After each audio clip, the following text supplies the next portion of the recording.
So we're going to start on page 44 on the zakat of the livestock. And Zakaria was just mentioning that this book was printed free of charge by a brother at Kinko's. And so he said to just make dua for the brother. في كل خمسة. انتهى زكاة الأنعام. نعم طيب. في كل 5 جمال شذعة. الحمد لله والصلاة والسلام على رسول الله وصحبه ومن في كل 5 جمال شذعة في الغنم بنت المخاض مقنعة في 25 وابنة اللبون في 6 مع 3 تكون. إذا كانت الإبل 5 تجب فيها شذعة من الغنم والتاء فيه للوحدة لا للتانيث، يعني ذكرنا وأنثى على المشهور. ذات سنة بنت المخاض مقنعة في 25. إذا بلغت الإبل 25 فطيمة المخاض وما كان قبل ذلك في كل 5 شذعة. وابنة اللبون في 6 مع 3 تكون. إذا كانت الإبل 36 تطاع فيها بنت لبون وهي بنت 2 ودخلت في 3، كما أن بنت المخاض بنت 1 ودخلت في 2. So for every 5 camels, 1 yearling from either sheep or goat is due. So if a person has 5 camels, they would give out 1 year-old sheep or goat, and that could be either a male or a female. But a she-camel in her 2nd year is due and suffices when the number of camels reaches 25. So for the first 5 and every 5 until it gets to 25, they would be giving it 1 yearling for every 5, and then once the number reaches 25, they would give a she-camel in her 2nd year.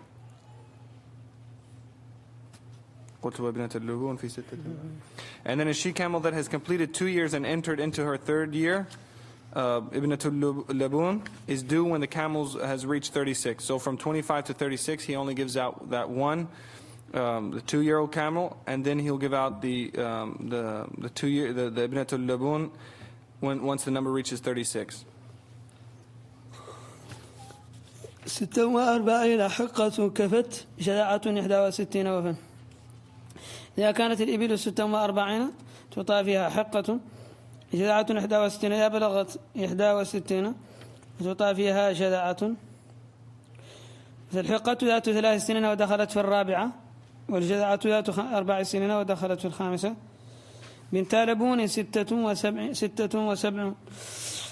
بنت لبون 76. إذا بلغت الإبل 76 أعطيت فيها بنت لبون، كلتاهما دخلت في السنة 3، يعني بنت 2 ودخلت في 3. حقتان 91. إذا كانت الإبل 91 أعطى فيها حقتان كل منهما ذات 3 سنين ودخلت في 4.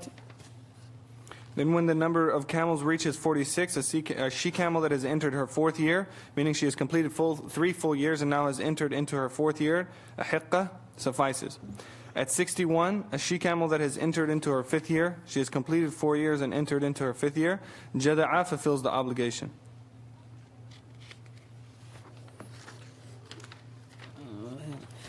طيب ومع 3 بنات لبون. طيب. And then on page 45 at 76, 2 she-camels that have entered their 3rd year are given to fulfill the obligation. At 91, 2 she-camels that have entered their 4th year, hiqqah, are required. نعم. ومع 3 بنات 91 إذا جعلت عليها 30 تكون 121. 3 أي بنات لبون يأخذ حقتين بافتيات. إذا كان في الإبل بنات اللبون والحقات في المخير الساعي أو الفقير، إن أحب أن يأخذ 3 بنات لبون أو حقتين. وإذا لم يكن إلا أحدهما تعين بانفراده.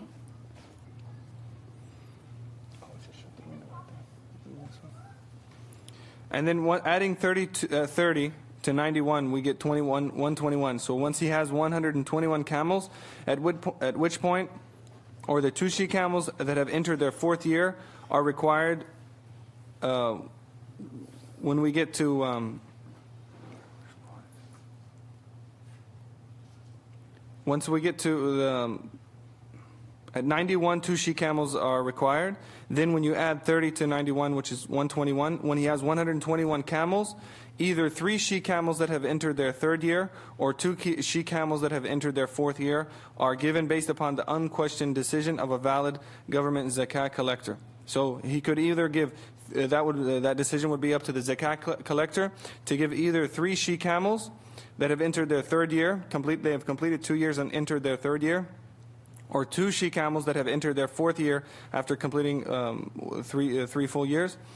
And he said this is if he has both of them. Whereas if he only has, say he only has 3 she-camels that have entered their 3rd year, that's what he gives out. So the situation where the choice would be to the government zakat collector is if he has both of those categories. If he only has one of the categories, that's what he gives out. هي 300 في كل 50 كمالا حقته وكل 40 بنت للبون وهكذا ما زاد أمره يهم. إذا كانت الإبل 130 فحينئذ يسهل تخريج الزكاة منها. كل 40 حقة في كل 50 حقة في كل 40 بنت لبون وهكذا ما زاد أمرها هكذا ما ارتفع أمرها توزع على الخمسينات والأربعينات. So that last section was 121 camels to 129. He would choose either between the 3 3-year-olds or the 2 4-year-olds. Until the number reaches 130 camels, then for every 50 camels, 1 she-camel that has entered her 4th year, or for every 40 camels, a she-camel that has entered her 3rd year, bint al-labun.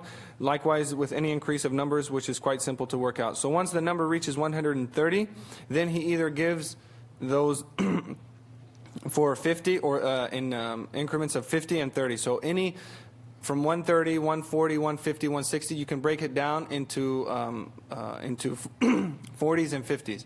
And then for every 40, you would give the she-camel, the bint al-labun, and then for every 50, you would give the hiqqah, the one that has completed her 4th year.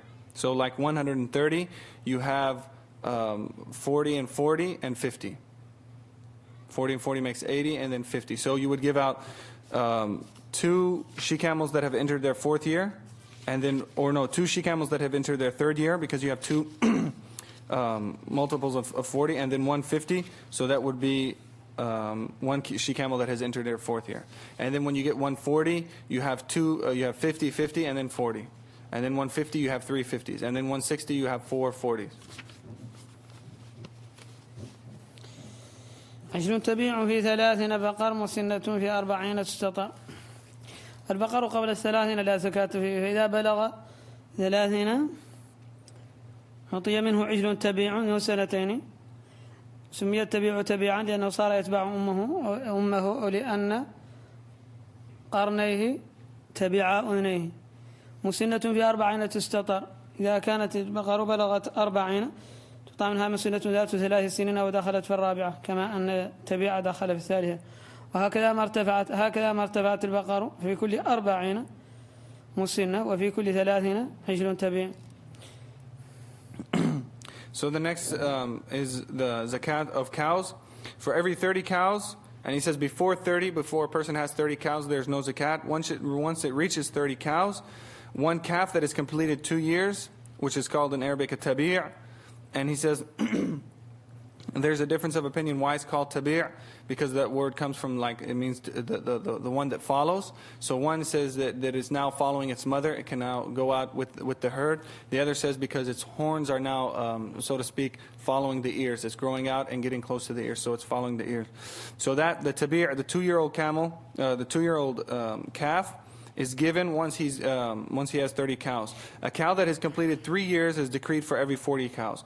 So if he has 40 cows, then he would give out a calf or a cow that has completed 3 years. And then now he would work out however many number of cows he has, he works it out into multiples of 30 and 40 and then gives out based on that. ثم الغنم شاة ل40 ما أخرى تضم في 21 يتلو و100 ومع 80 3 مجزئة.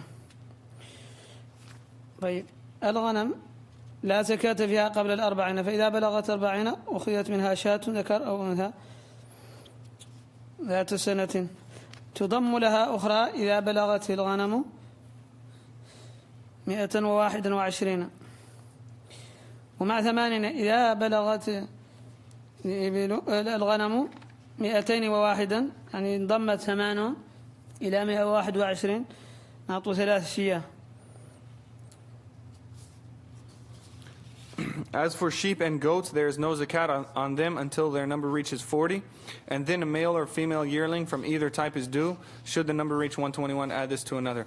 So if he has less than 40 sheep or goats, then there's no zakat. Once it gets to 40, he would give out one male or female yearling, and he would only give out one until he reaches 121.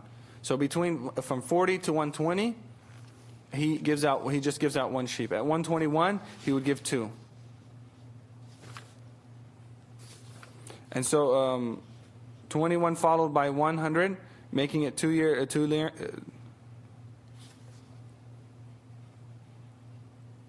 yearlings, and with 80 more at 201, then 3 yearlings suffice. و4 خذ من 140 شاة لكل 100 ترفع. إذا كانت الغنم 400 نأخذ من كل 100 شاة إن ترفع، وما زاد على ذلك في كل 100 شاة 500 5 شياه 600 6 شياه. وحول الأرباح ونسل كالأصول. حول الأرباح ربح المال كأصله، من كانت عنده دراهم يصرفها وربحت فيها خلال السنة، فلما جاء الحول فإذا هي زائدة يزكي تلك الزيادة وهي الربح بزكاة الأصل. وكذلك نسول الحيوانات هي كأصولها، ولو ولدت قبل الحول بيوم واحد كانت عنده 5 من الإبل وولدت قبل الحول بيوم ويومين 5 أخرى فيعطي 2. إذا كانت عنده بعض الغنم فولدت فبلغت مثلا ما يبلغها الدرجة الثانية. والطالي لا عما يزكى أن يحول. And take 4 yearlings from 400, and then a yearling for every 100 henceforth. So from 201 to 400, like from 201 to 399, he's only going to give out 3 sheep or 3 goats. Once he has 400, then he gives out 4. And then now he goes in increments of 100. So if he has 500 sheep, he would give out 5. 600, he would give out 6, and so forth. The lunar year for monetary profits or for additional offspring is the same as the completion of the lunar year of the origins, i.e. the prophet's seed, capital, and the mother's offspring. So for example, if a person has a certain amount of money that he's using to buy and sell, he's using it in business, and now he's going to give zakat on the end, he's going to all the profit that he produced from that capital, he's going to pay zakat based on the capital's year. So even though he might not make his profit until 2 or 3 days before the year is up on the capital, he would consider that part of the capital and then pay zakat when the year is up. So right now, if he starts with say $10,000 and doesn't make any profit until 2 days before this day next year, he pays zakat on all of that, puts it back to the 10,000, and then pays it on the original, on the capital's lunar year. And the same goes for animals. If he has sheep or goats, or if he has cows, and the mothers are about to have 1 year have been complete upon them, and then they give birth just a few days before the year's up, they would be considered part of the original year of the mother. So they would be counted. As for what is newly purchased or given as a gift, one waits until a lunar year has passed, but not when added to what is nisab, in which case zakat is owed on all of it. So if something is, he said, if something is monetary profits or the offspring of the animal, it goes to the lunar year, it goes to the hawl of the origin. Whereas if he bought something new, as soon as he buys it, that's when the year starts. So say he has he buys 30 cows today, and he already had 30 cows. He pays 30 cows that zakat on their own year, and now he keeps track of this new amount of cows and pays zakat after a year. Or if he has a gift, once he gets the gift, then he pays zakat after a year.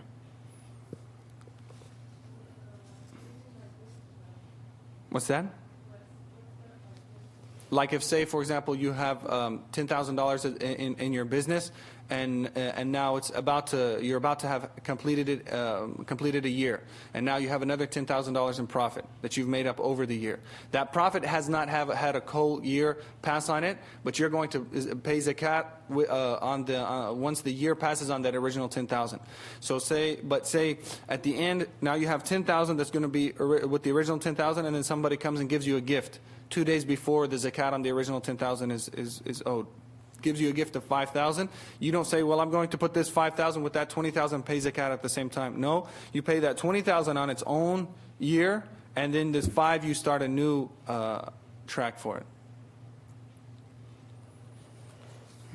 طالع ما يزكى يحول قرأته. لا. والطاري الأشياء الفوائد إذا طرأت على ما فيه زكاة أي تضم لها، كمن كان له مثلا 40 من الغنم، ولو قبل الحول بيوم واحد اشترى مثلا شيئا آخر حتى بلغت 121 أي يعطي شاتين. فلو كان الشيء لا يزكى، من كانت عنده 30 وقبل الحول اشترى 10 أخرى، فذلك يضم الأولى للثانية ويستقبل حولا جديدا لا عما يزكى إن يحو.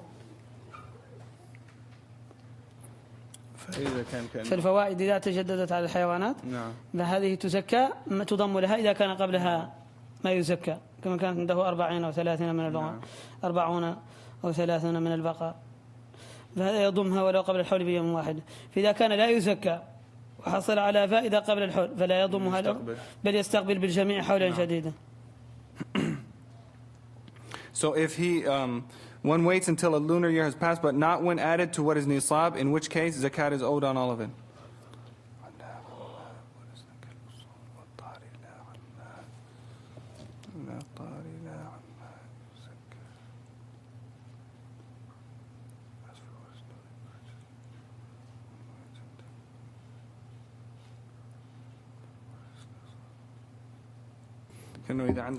الطاري يعني الفائدة التي طرأت.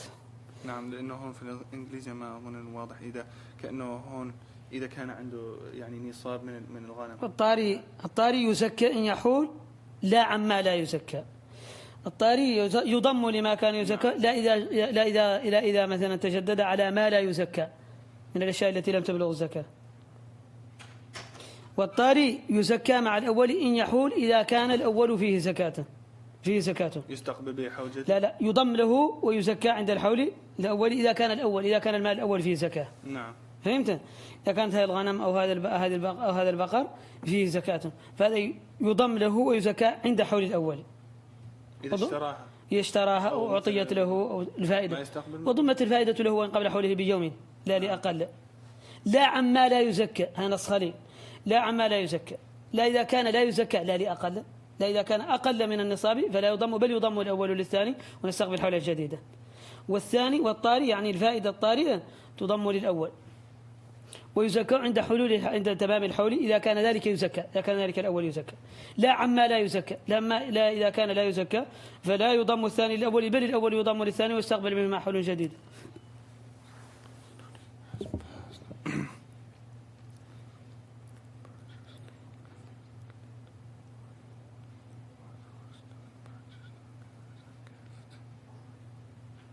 إذا كان غير واضح شوي تشطب عليه فقط، تشعل عليه تشطيب. So if a person either has nisab, has a zakatable amount, whether it's in money or in animals or whatever it may be, he either has a zakatable amount and he has a year that he's paying on it, or he doesn't. If he does, like saying that example that I gave, he had $10,000 and then he had another 10,000, then he got a gift as 5,000. He puts that 5,000 with the 25,000. لا هذا ليس في زكاة الدنانير ولا الدراهم، هذا في الأنعام. نعم. لأن في الدراهم والدنانير لا تضم الفائدة. نعم.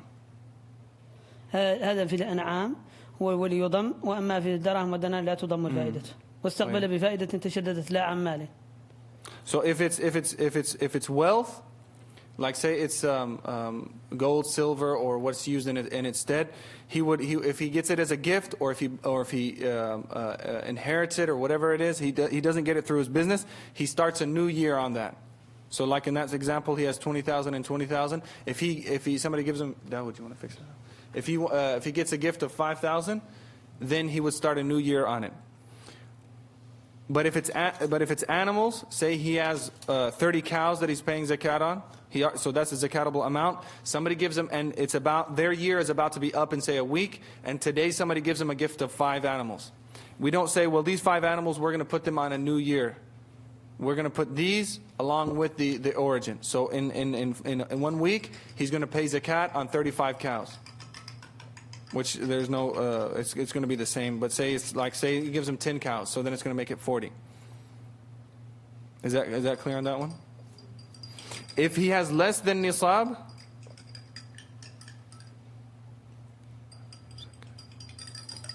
as far as the animals, then he starts from, like, say he has 25 cows, and so that's less than nisab, and somebody now gives him 5 cows, and he's had these 25 cows for a year. But it was less than this, or it's about to be a year, and now he gets 5 more, and so he has 30. We don't say, well, in a week it's going to be a year since he's had these 25 cows, and now he has 30 cows. That's a zakatable amount. He's going to pay. He starts right when he gets that those extra 5 cows, gets up to nisab. Then he counts. He starts counting from that day and waits for another lunar year to pass.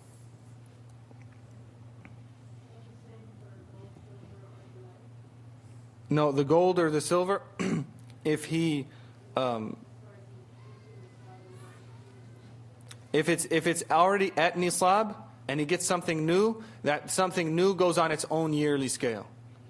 And if it's less than nisab, then once he gets that thing new and now it brings it up to nisab, now that everything's put together and it starts a new year.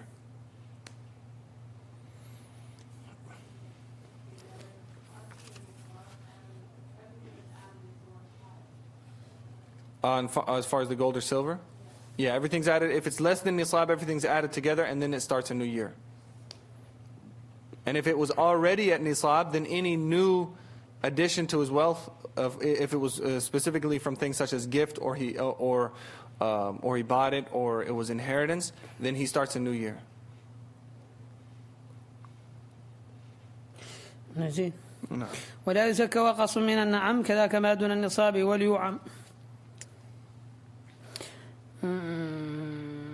طيب، قال إن شيء وقص من النعم يعني هو ما بين النصابين، ما بين 30 إلى 40 في البقر، وما بين 40 إلى 121 في الغنم، وما بين 5 إلى 10 في الإبل. هذا يزكى وقص من النعم، بخلاف الثمار والعين، فعندما تبلغ الزكاة أوقاصها تزكى. كذلك ما دون النصاب، كذلك شيء دون النصاب لا يزكى، سواء كان من العين أو من الماشية أو من الحبوب، شيء لم يبلغ النصاب. وليعم هذا الحكم عام في كل ما نقص عن النصاب، ولا يخص بنوع دون نوع، بل الوقص الذي زاد على النصاب ولم يبلغ الحد الثاني من النصاب ذاك خاص بالأنعام، وأما ما دون النصاب فهو عام في الأنواع كلها. وعسل فاكهة كذلك لا يزكى العسل، ولا تزكى الفاكهة، ولا يزكى الخضر، إذ هي في الحبوب المقتاتة مما يدخر، أي يصلح للادخار زمانا مثلا يصلح يقال له عادة الادخار. No zakat is taken for an intermediary amount waqs of livestock. So if a person, the waqs is like, say we said it was 30 cows, and then the next level is 40 cows. So say he has 35 cows. Those 5 cows, there's no zakat on them. Or we said 5 camels is it's increments of 5 until it reaches 25. So say he has 13.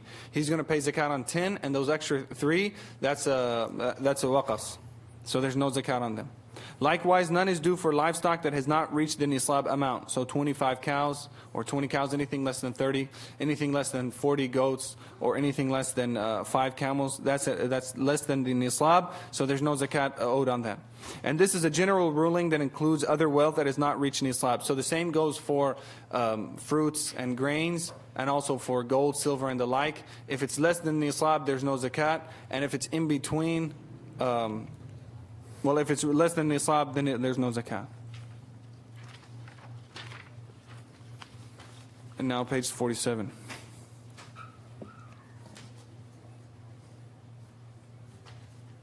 And then also likewise, there's no zakat on honey or fruits, including vegetables, since it is only owed on dried staples from storable goods. So zakat is only taken from dried goods such as beans and rice and wheat and barley, things that can be dried and they're staples. So there's no zakat on the honey, or fruits or vegetables. ويحصل النصاب من صنفين كذهب وفضة من عين. يحصل النصاب من صنفين، الجنس واحد والأصناف متفرقة، وذلك كالذهب والفضة. فمن كانت عنده 10 دنانير و100 درهم فيضم الجميع ويخرج ربع العشر. وكالضأن للمعز، من كانت عنده 20 من الضأن و20 من المعز فيضم الجميع ويخرج شاة. بخت للعراب كذلك الإبل البخت والإبل العراب، الإبل معهودة في بلاد العرب كذلك، إذا كان عنده 5 من هذه و15 من هذه والباقي إلى 36 من الأخرى يضم الجميع. أو عنده ناقتان من البخت و3 من العراب يضم الجميع ويعطي شاة. وبقر إلى الجوامس كذلك البقر الحمر إلى الجوامس، إن كانت عنده 15 من الجوامس و15 من البقر الحمر يعطي مثلا أيضا عجلا تبيعا. كذلك القمح للشعير أو للسلت، كانت عنده 5 أسواق، 2 منها من القمح و2 من الشعير و1 منها من السلت فيضم الجميع ويزكي. كذلك القطاني تضم القطاني أيضا أنواعها مثلا وهي 7، والزبيب أنواعه كذلك الثمار أحمره وأصفره. Also, an nisab amount can be reached by joining 2 categories. For instance, gold and silver from monetary wealth can be added together to reach nisab. So we said for the gold, it was 20 dinars and 200 dirhams. So say he has 10 dinars and 100 dirhams. Half of the gold nisab and half of the silver, he can put them together to reach nisab. Or sheep can be added to goats. So say he has 20 sheep and 20 goats, he puts them together and pays zakat on them all together. And 1 humped camels can be put together with the 2 humped camels. Say he has 3, he put them together until he reaches nisab. And the same thing with cows and buffalo. And the buffalo here are the water buffalo, not the buffalo that's known in North America, the bison. So the cows and the water buffalo can be put together to reach nisab. Their combination in these cases occur because they are different species from the same genus. Wheat is added to barley, and huskless wheat, sult, are all joined together to make one. So since the nisab for those type of grains is 5 awsuq, say he has 2 of wheat and 2 of barley and 1 of sult, he puts them all together and then he pays zakat on all of them. And then also all of the 7 qatani, the 7 types of beans, which are the black-eyed peas, green peas, and I can't remember the names of them in English, all of them. And all types of raisins and dates are considered one category. So also he would put raisins together with dates. If he doesn't have enough of nisab just of dates or just of raisins, he would put them together. And then even amongst the dates, if he has different types of dates, he would put them together. If he has different types of raisins, golden raisins and black raisins and so forth, he puts them all together. Yes, he has to do that, so he'll pay zakat on them respectively. مصرفها الفقير والمسكين غاز وعتق عامل مدين. هذه مصارف الزكاة. مصرفها ما ورد في القرآن العظيم، إنما الصدقات للفقراء والمساكين والعاملين عليها والمؤلفة قلوبهم وفي الرقاب والغارمين وفي سبيل الله وابن السبيل. الفقير وهو الذي ليس عنده ما يكفيه سنة، والمسكين وهو الذي سكنت يده عن التصرف ما عنده شيء. الغازي المجاهد في سبيل الله. وعتق رقبة مؤمنة، واحد عنده مال يريد أن يخرجه بالزكاة فيشتري رقبة ويعتقها بمقابلها من الزكاة. جيد. عامل كذلك، العامل عليها وهم السعاة، الساعي يمشي يجمع الزكاة من الناس ويأتي بها للسلطان، كذلك يعطى له حقه منها. مدين، واحد مثلا عليه ديون تدين بها في مباح لا في حرام،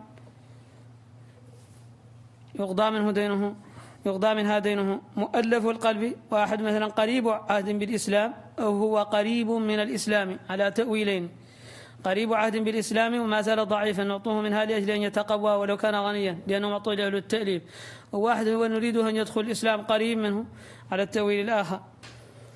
ومحتاج كذلك محتاج غريب هو ابن السبيل، واحد ولو كان غنيا ببلده لكنه هنا تقطعت به الأسباب وما عنده ما يوصله إلى بلده، ونعطوه منها ما يوصله إلى بلده، ولكنه لو جلس ننزع منه ما أعطيناه من الزكاة. حرار إسلام لازم الفقير، وهذه يكون أحرار، ولم يقبل مريب، لم يقبل مشكوك فيه. واحد مثلا رأينا عليه ربا قال إنه فقير ولكن ظواهره لا تقتضي ذلك، فما نقبل منه أنه فقير إلا بعد ثبوت ذلك. The recipients of zakat that were mentioned in the Quran, Surah At-Tawbah, the recipients of zakat are the poor, which in Arabic is the faqir, and the faqir is defined as one who does not have enough wealth to support himself for one complete year. And then the miskin, here translated as indigent, and that's the person who doesn't have anything, he doesn't have even enough to go through this day. Also the soldier, the ghaz, and he can take from the zakat even if he has wealth, because he's now taking zakat not because he's poor, because he's a miskin, but because he's a soldier. Also, it's for freeing bonds persons.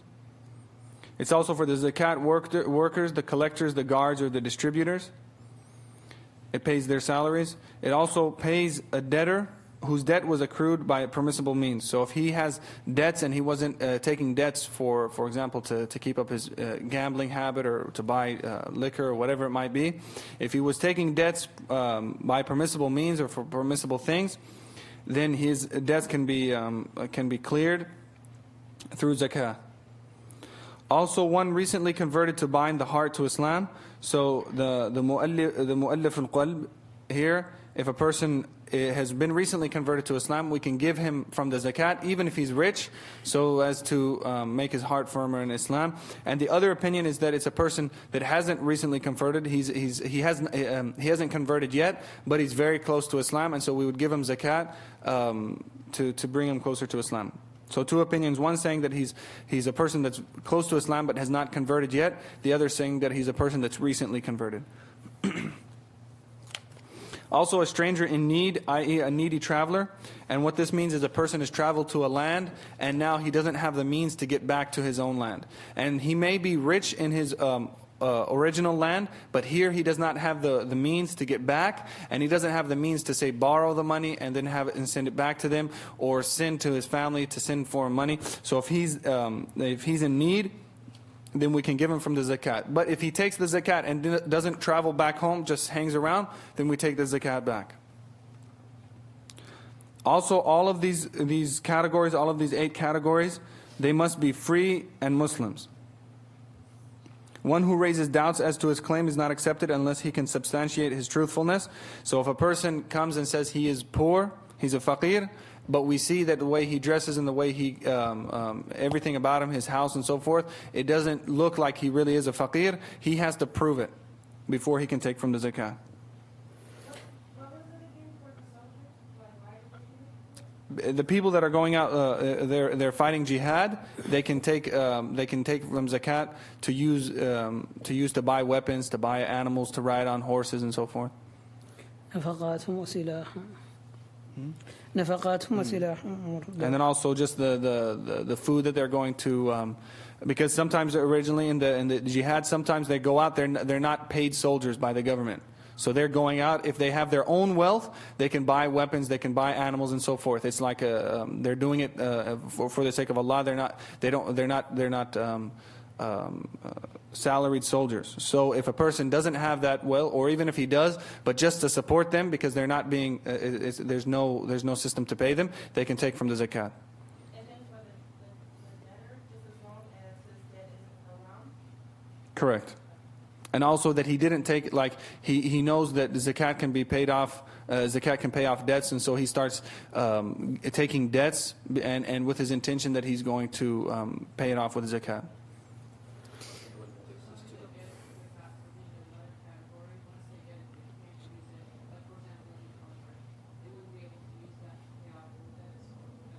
Well, once they get it, it's their wealth. And also, if a person, he could actually say somebody's like, he's poor and he's a soldier. So he could take zakat for being a poor person, and then he can also take as being a soldier. Yeah, oh, to pay it off haram debt?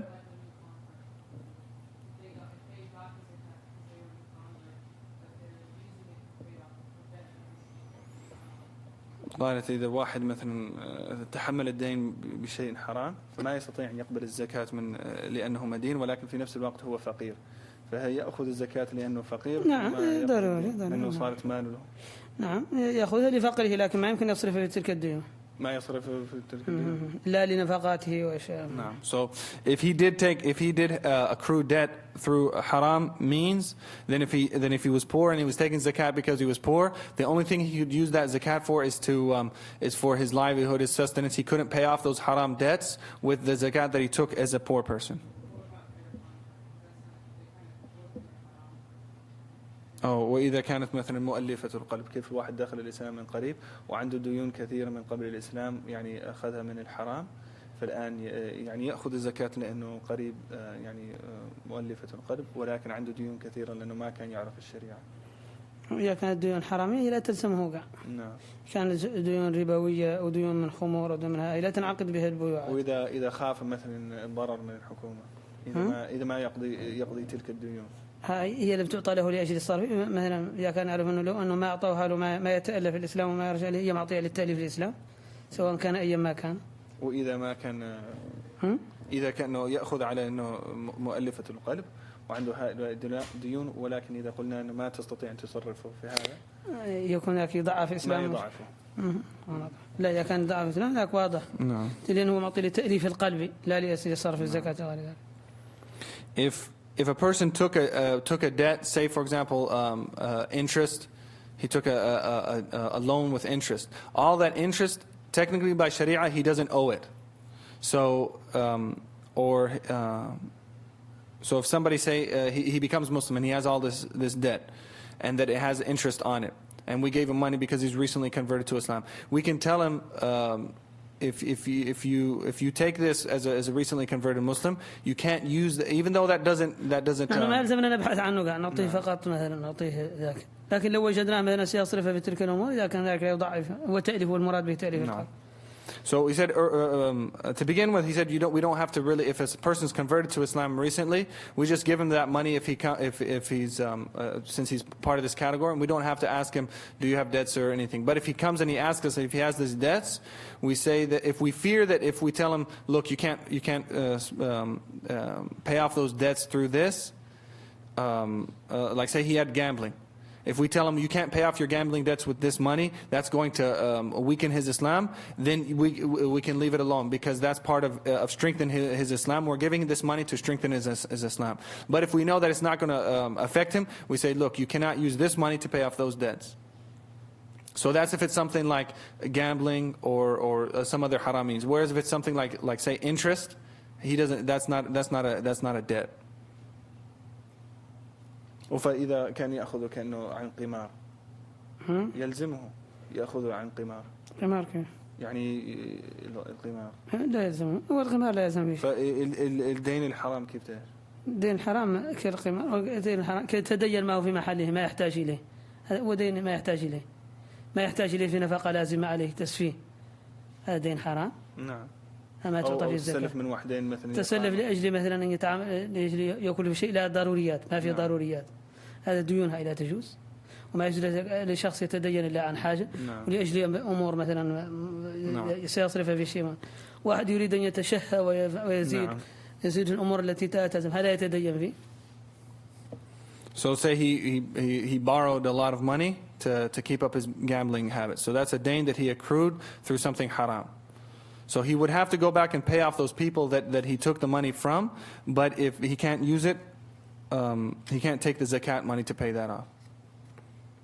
Unless he's the recently converted, and we fear that if we tell him that, it's going to weaken his Islam, then we just leave him alone. We give him that money and he can pay it off if he wants to. فصل زكاة الفطر صاع وتجب عن مسلم ومن برزقه طلب من مسلم بجل عيش القوم لتغني حرا مسلما في اليوم.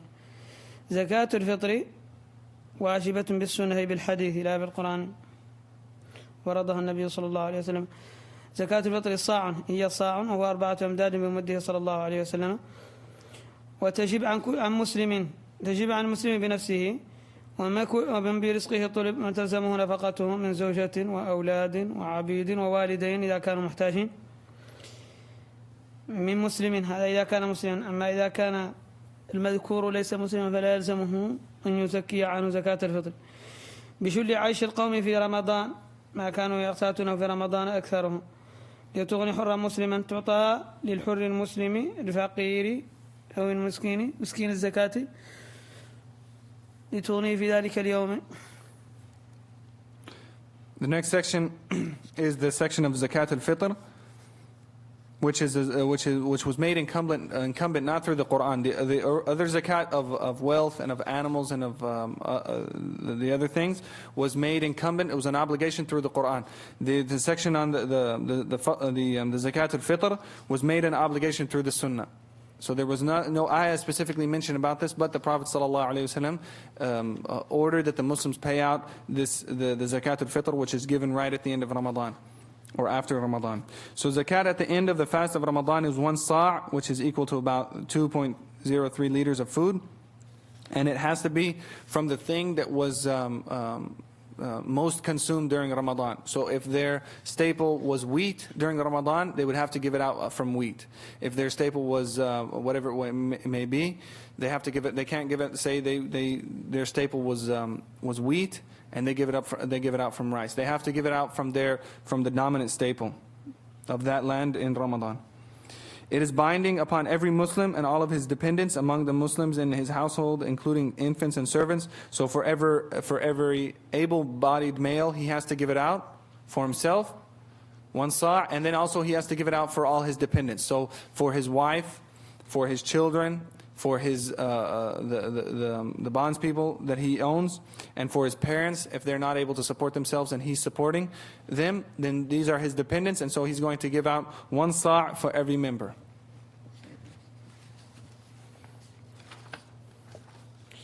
كتاب الصيام. صيام شهر رمضان وجب في رجب شعبان صوم ندب.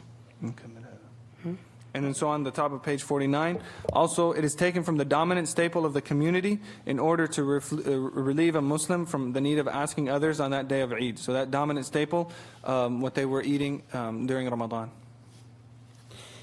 صيام شهر رمضان وجب في رجب شعبان صوم ندب. صيام شهر رمضان وجب إجماع وسنة وكتابا.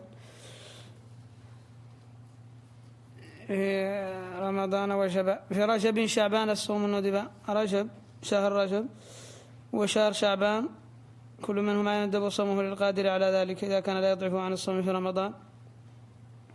كتسع حجة كذلك الأيام التسعة من الحجة وأحرى اليوم الآخر وهو يوم عرفة لغير الحاج. كذا المحرم وكذلك شهر محرم مندوب صومه كلا. وأحرى العاشر وهو يوم عيد عاشوراء. The next section is the Kitab al-Siyam, the book of fasting. Fasting in the month of Ramadan is an obligation, and this is based on taken from the Quran, from the Sunnah, and the consensus of the Ummah. In Rajab and Sha'ban, fasting is recommended. In the 2 months before Ramadan, fasting during those 2 months is considered mandub, or recommended. Also recommended is fasting during the first 9 days of Dhul Hijjah, so the month of Hajj, especially the last day, meaning the day of Arafah. So the 9 days, especially the 9th day, for those not performing Hajj. Whereas for those performing Hajj, they should not fast because they need strength to perform the rites of that day of Arafah. Also, it is recommended to fast in the month of Muharram, especially the 10th day, which is Ashura, the day of festivities of the 10th of Muharram.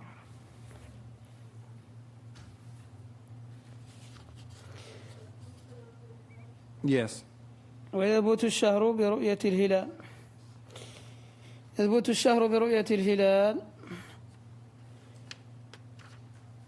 أو ب30 قبيلا في كما. يثبت الشهر برؤية الهلال إذا رآه عدلان، والعدل هو من يجتنب الكبائر ويتقي في الأغلب الصغائر. العدل حر مسلم بالغ بلا فسق لا يدخن ولا يحلق لحيته ولا يكذب ولا يغتاب الناس ولا يفعل معاصي الكبيرة ولا يفعل الصغيرة على الدوام يفعلها نادرا من يجتنب الكبائر ويتقي في الأغلب الصغائر. The month of Ramadan, the Shahr of Ramadan is confirmed by citing the new moon or by the completion of 30 days of the previous lunar month, which is Sha'ban. So if it's the 29th, we have 29 days of Sha'ban has been completed. We go out on that night and we look for the new moon. If we don't see the moon, then we complete 30 days of Sha'ban and then we begin it. But the sighting has to be done by at least 2 just witnesses. By two just witnesses, or by a group large enough, a large group. And that's the definition of the large group is a group large enough to where it would be impossible for them to have got together to lie about the sighting of the moon. So it's either by 2 just witnesses or by a large group, and the large group could be even what are not considered just Muslims, or other people that aren't considered the adils, women, children, so forth. And the adil, he said, has to be a male and he has to be an adult. And the definition of the adil is the one that leaves the enormities. He does not perform the enormities, commit the enormities. And also usually he leaves the lesser sins. And he said examples of the enormities, like if he steals or backbites, or if he smokes, or if he shaves his beard and so forth.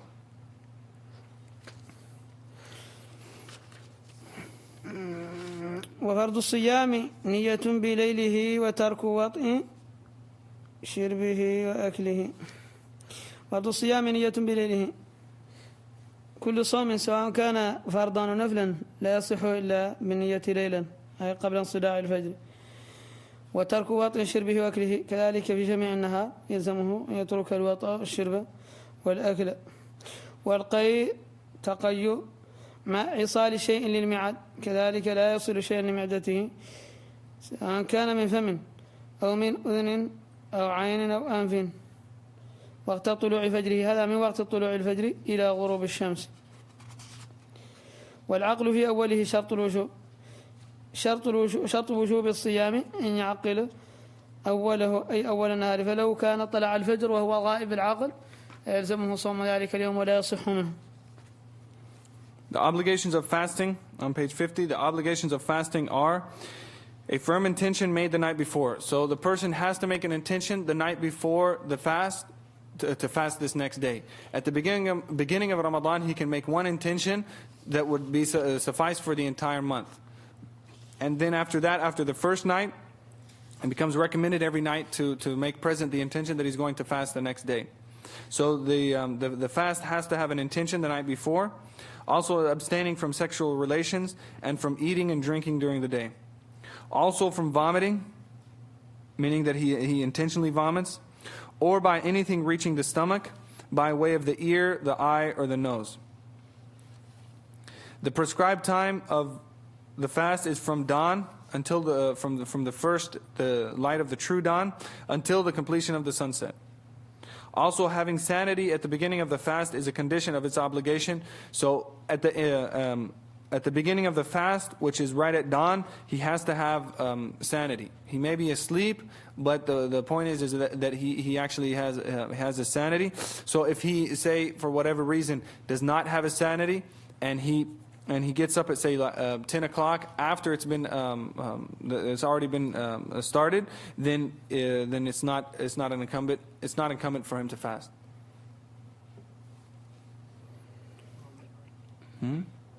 كذلك مثلا ما كانت العقل موجود في أوله مثل ما يجب القضاء.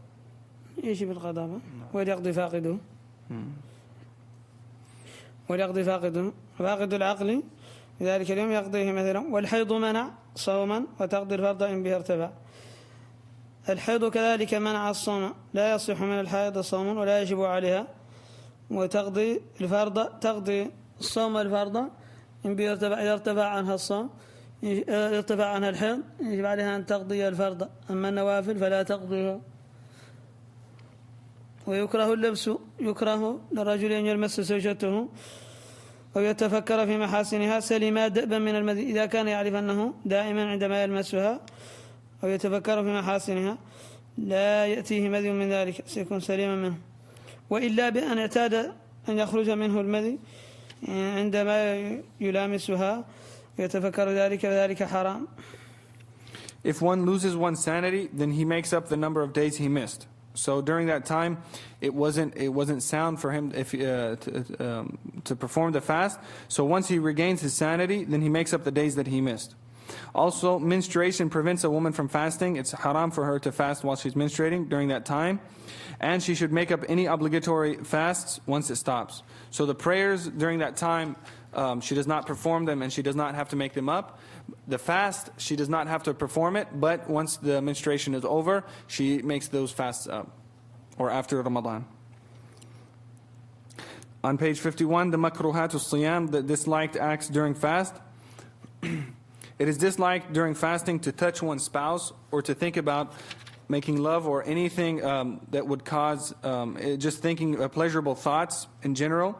And this is if one was previously safe from lustful emission, the madhi. If one is not safe from such emission, meaning that he knows that if he touches or if he thinks about those thoughts, it's going to cause the madhi, then such things are deemed haram. وكرهوا ذوق كقدر وهذر غالب قيء وذباب مغتفر.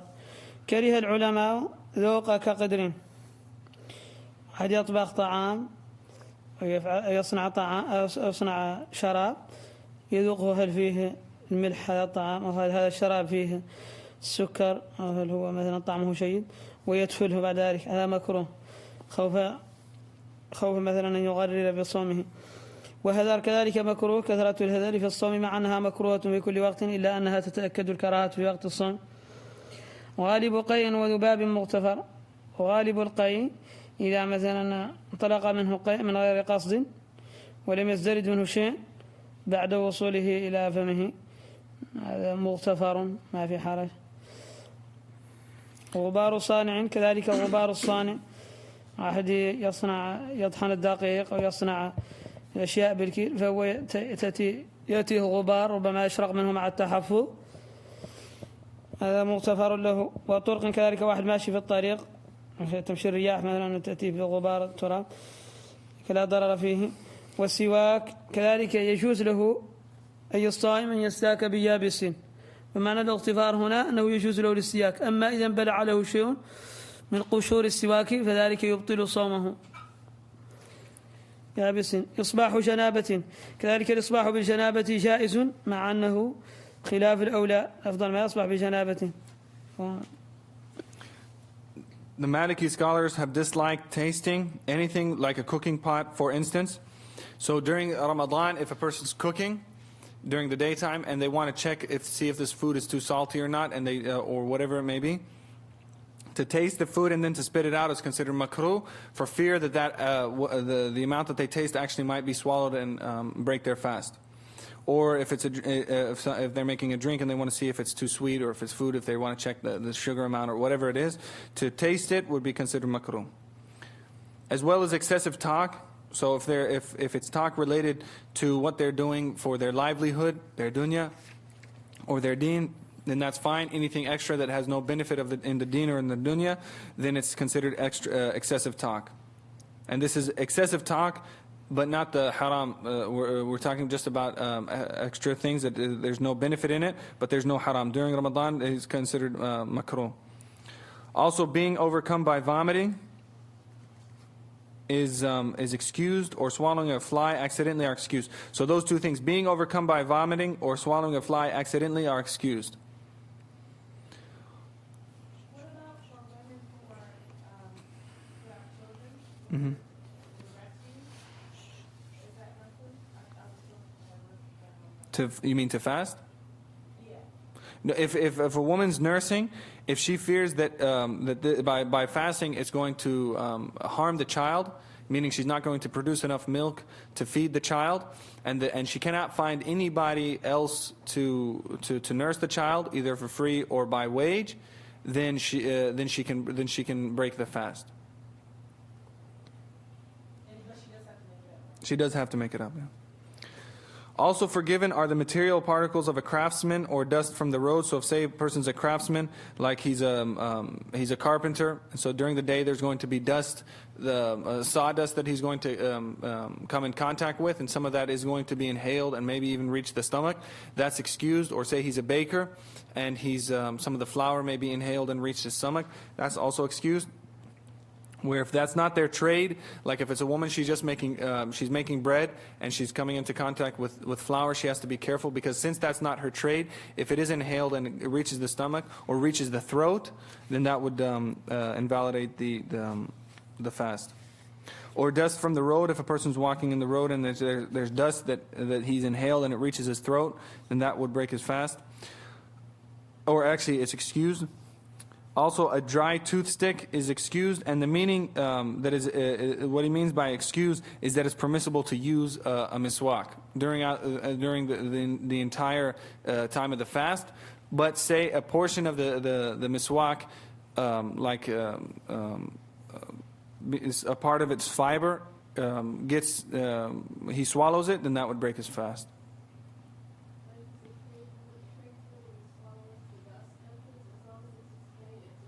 Correct. As well as waking in a state of greater ritual impurity, the janaba. So it's excused if a person, say, he has a janaba and he does not do the ghusl until after the dawn has entered. That's excused. And he's saying it's excused, but it's not the optimum thing. The optimum thing is for him to have done his ghusl before dawn. ونية تكفي لما تتابعه يجب إلا إن نفاه مانع.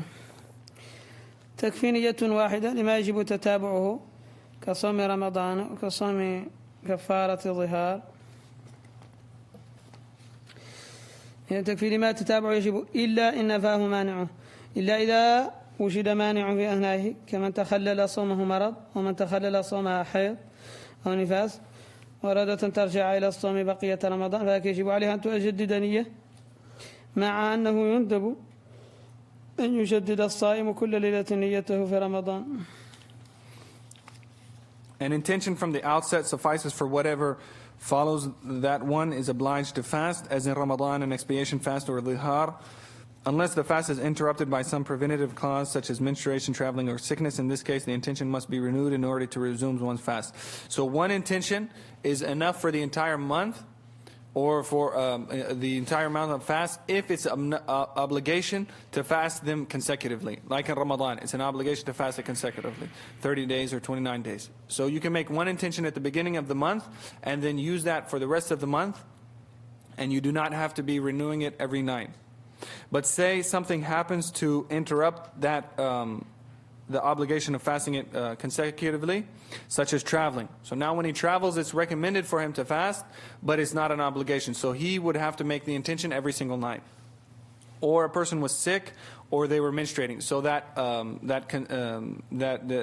was interrupted. So once, if she becomes pure, the menstruation is over, when she goes back to fasting, she's going to have to make a new intention.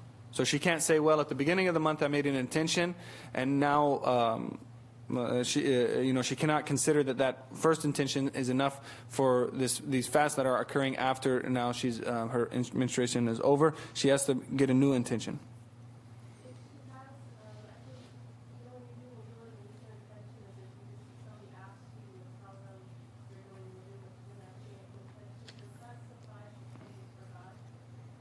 وهل تكفي النية الحكمية؟ بين يعني إذا واحد سأله ماذا ستصنع؟ واحد كان في باله إنه يصوم. So the important thing, if he was like the night before the fast, somebody asked, if they were to ask him, what are you going to do tomorrow? And he says, I'm going to fast. Or if he's planning out his day, he's thinking, okay, where am I going to break my fast tomorrow? So that's his intention. ندب تعجيل لفطر رفعه كذاك تأخير سحور تبعه. ندب تعجيل الفطر بعد تحقق الليل، بعد أن يتحقق الإنسان الليل مندوب له بعد ذلك أن يعجل الفطر، رفع الصوم. كذاك تأخير السحور، كذلك مندوب أن يؤخر السحور بحيث لا يبقى إلا قدر ثلث ساعة تبعه الصوم. من أفطر الفرض قضاه وليزيد كفارة في رمضان إن عمل. من أفطر الفرض سواء كان سهوا أو عمدا قضاه، قضى ذلك اليوم الذي أفطره، وليزيد كفارة في رمضان العمد. إذا كان الذي أفطر فيه رمضان يجب عليه إذا كان عامدا الفطر أن يعطي كفارة لأجل أكل مثلا بفم أو شرب به أيضا، أو للمني إن تعمده ولو بفكر، ولو تفكر في محاسن المرض حتى خرج منه المني، أو لرفض ما بني، أو رفض نيته، رفض قال أنا ما أريد الصوم اليوم تركت الصوم رفضا للنية بلا تأول، هذا إذا كان بغير تأول قريب. ما إذا كان هناك تأول قريب فذلك لا تجب عليه الكفارة. On page 52, the recommended acts of fasting. It is recommended to hasten the breaking of one's fast when the sun sets, which relieves one of the fast. So it's recommended once the sun sets and he's sure Maghrib is in, then it's recommended to break the fast as soon as possible. As well as delaying the pre-dawn meal, the suhoor, until close to the time that is followed by the fast. So it's also recommended for him to delay the suhoor up till until it's very close to the dawn entering, which is, he said, about 20 minutes before the dawn enters. And then the rule for the expiation for fasting, the kafara, and this is for a person that breaks his fast, and he does it without a reason. Whoever breaks an obligatory fast before sunset, let him make it up and let him add an expiation for the breaking of the sanctity of Allah's month Ramadan if he did so intentionally. So if anybody who is obliged to fast, if he doesn't fast for whatever reason, traveling, menstruation, or he intentionally does it, all those people, or for nursing, in all the cases they have to make it up. So there's no excuse to not make up that day of fasting. But added to that makeup of that day, you have to do what is called the kafara, or the expiation, and that's one of three things. The expiation is obligatory due to eating or drinking orally, as well as ejaculation, even if it was the result of fantasizing or from rejection of that upon or not. So if a person ate something or drank something orally intentionally and broke his fast, or ejaculation, even if it was from thinking, if he knew that thinking would cause that, or from rejection of that upon which the fast was built, meaning the intention. So during the day he doesn't eat, he doesn't drink, but he says to himself, I'm not fasting anymore. So now he has removed that intention of fasting, so he now has to make up that day and then also perform a kafara.